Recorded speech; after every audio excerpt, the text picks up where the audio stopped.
Saudara-saudara yang terkasih, para pencinta hati kudus Yesus, Vivat Cor Jesu, Per Cor Mariae.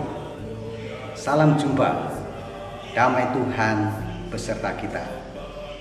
Saudara-saudara yang terkasih, para pencinta hati kudus Yesus, bulan Juni adalah bulan hati kudus Yesus. Dan terutama bagi kami, para anggota kongregasi imam-imam hati kudus Yesus, bulan ini adalah bulan istimewa. Karena apa? Karena selama bulan ini kami mempersiapkan diri untuk merayakan Hari Raya Hati Kudus Yesus dengan rekoleksi, dengan novena, dengan triduum. Maka pada kesempatan ini saya akan sedikit menjelaskan tentang devosi kepada Hati Kudus Yesus dan terutama doa Thesaurus Hati Kudus Yesus. Yang mungkin bagi banyak orang doa ini masih asing, karena memang doa ini baru dibuat sekitar 5 tahun yang lalu, dan baru tahun 2018 bulan Januari doa ini mulai dicetak lalu bisa digunakan oleh seluruh umat yang sebelumnya hanya digunakan intern di komunitas postulat ofisial. Sebelum saya berbicara tentang doa Thesaurus Hati Kudus, saya akan sedikit menyinggung tentang devosi Hati Kudus Yesus. Devosi-devosi yang ada dalam gereja muncul karena ada kerinduan dalam hati umat untuk mengenal, untuk mendalami kasih Allah. Maka devosi Hati Kudus Yesus adalah salah satu dari sekian devosi untuk mengenal kasih Allah yang sungguh-sungguh luar biasa dalam hidup kita.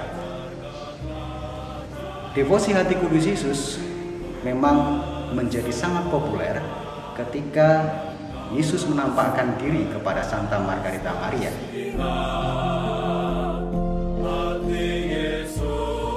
Dan mulai saat itu doa devosi Hati Kudus Yesus menyebar ke seluruh dunia. Berbicara tentang devosi Hati Kudus Yesus, Yesus sendiri pernah berbicara kepada Santa Margarita Maria.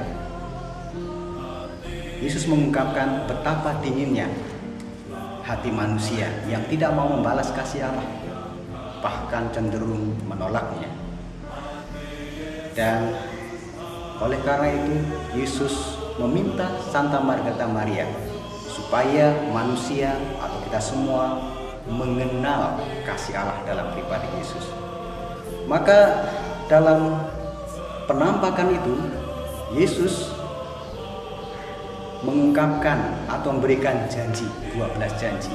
Siapa yang memohon kepada Hati Kudus Yesus akan diberikan rahmat dalam hidupnya. Dan salah satu bunyi dari 12 janji itu adalah bahwa orang akan dilindungi dalam hidupnya dan terutama ketika ajal menjemputnya. Nah, itulah sekilas tentang devosi Hati Kudus Yesus. Dan sekarang saya mau berbicara tentang doa Thesaurus Hati Kudus Yesus. Doa Thesaurus Hati Kudus ini merupakan sebuah kerinduan bagaimana kita mengenal secara lebih mendalam kasih Allah dalam pribadi Yesus. Doa Thesaurus Hati Kudus Yesus, kalau kita melihat kata Thesaurus itu berasal dari kata Yunani Thesauros, artinya tempat, gudang untuk menyimpan sesuatu, barang yang berharga. Maka kalau kita berbicara tentang doa Thesaurus Hati Kudus, di sana mau mengungkapkan bahwa dalam doa-doa ini tersimpan kekayaan yang luar biasa, yaitu Hati Kudus Yesus, supaya kita sungguh lebih mengenal karya Allah dalam pribadi Yesus. Doa Thesaurus Hati Kudus Yesus dimulai dengan seruan, "Datanglah kepadaku kalian semua yang letih lesu dan beban berat, aku akan memberikan kelegaan kepadamu dan jiwamu akan mendapat ketenangan." Ini adalah undangan Yesus, dan kita semua orang yang dalam perjuangan hidup kita banyak mengalami suka dan duka, kadang mengalami hidup yang berbeban berat. Maka seruan dalam doa ini adalah supaya kita mau datang kepada Yesus. Berikutnya, dalam doa Tesaurus Hati Kudus kita menggunakan rosario yang kita punya untuk memudahkan membantu kita dalam doa Tesaurus Hati Kudus Yesus ini. Dimulai dengan doa tanda salib, lalu kemudian doa Aku Percaya dan Bapa Kami. Dan dalam 3 ungkayan sini, seperti dalam rosario, ada 3 hal yang kita renungkan. Yang pertama tentang penjelmaan Yesus atau inkarnasi, kemudian penderitaan atau salib Kristus, dan Ekaristi. Inilah 3 tanda kasih Allah yang luar biasa, yang sungguh-sungguh diwujudkan oleh Allah demi kasihnya kepada manusia. Maka Pater Dihon, pater pendiri SCY, itu merenungkan 3 hal ini. Maka doa Tesaurus ini sungguh-sungguh mau mengungkapkan 3 sumber kasih Allah. Saya ulangi, yang pertama adalah inkarnasi, yang kedua adalah salib, dan yang ketiga adalah Ekaristi. 3 hal ini kalau saudara-saudari para pencinta hati kudus masuk ke gereja, di sana sebenarnya akan melihatnya. Yang pertama, ketika kita melihat patung Bunda Maria, biasanya patung Bunda Maria itu ada juga yang menggendong Yesus, itu menjadi simbol yang sangat jelas inkarnasi. Yang kedua, ketika kita melihat salib, salib adalah puncak karya keselamatan Allah seperti digambarkan dalam Injil Yohanes. Dan yang ketiga adalah Ekaristi, Allah senantiasa hadir dalam hidup kita, menemani perjuangan hidup kita. Dan ini adalah tanda kasih Allah dalam pribadi Yesus yang mau hadir dalam kehidupan kita. Kemudian tentang permenungan-permenungan Tesaurus Hati Kudus Yesus. Di sana ada 5 permenungan Tesaurus Hati Kudus, yang dimana kelima permenungan ini merupakan peristiwa-peristiwa yang dialami oleh Yesus sendiri. Yang pertama adalah Epiphania. Dalam Ibrani 10:9 di sana dikatakan, dan kemudian katanya, sungguh aku datang melakukan kehendak-Mu. Yesus sungguh-sungguh taat kepada Bapa, tetapi juga karena cinta kepada manusia. Oleh karena itu, Yesus rela mengosongkan dirinya, datang ke dunia dan menyelamatkan manusia.